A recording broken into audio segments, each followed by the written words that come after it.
Magpapatuloy ngayong araw sa Davao City ang Sulong Pilipinas Business Forum kung saan inilalatag ng papasok na Administrasyong Duterte ang kanilang 10-point socio-economic agenda sa harap ng daan-daang miyembro ng business community.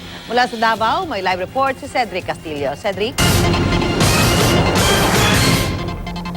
Yes, good morning, Susan. Alas 4 ngayong hapon, nakaschedule na muling humarap sa publiko si President-elect Rodrigo Duterte. Ito ay sa kanyang pagdalunga sa ikalawa at huling araw ng Sulong Pilipinas na ang business forum na ginaganap dito sa Davao City sa pangungunayan ng Philippine Chamber of Commerce and Industry o PCCI at ng economic team ng incoming Duterte administration. Kahapon ay ipresenta ni incoming Finance Secretary Carlos Dominguez sa business leaders ang 10-point socio-economic agenda ng susunod na Pangulo.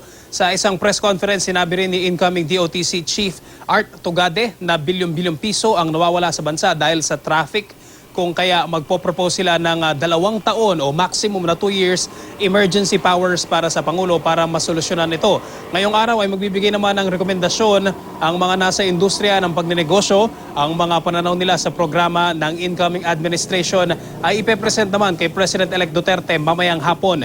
Nakatakda namang magbigay ng kanyang mga komento ang susunod na Pangulo bago magtapos ang business dialogue. Hindi bababa sa 300 business leaders ang dumalo sa forum at kahapon nga ay narito rin sa Davao City ang karamihan sa incoming cabinet officials ng Duterte administration, kabilang din sa mga observers sa event si GMA Network Chairman and CEO Attorney Felipe L. Gozon.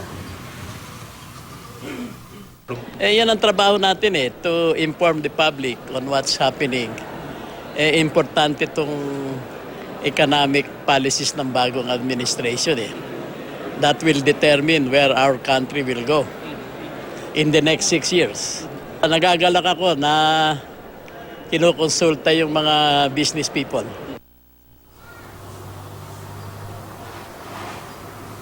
At yan muna ang latest mula dito sa Davao City. Balik muna sa inyo, Susan.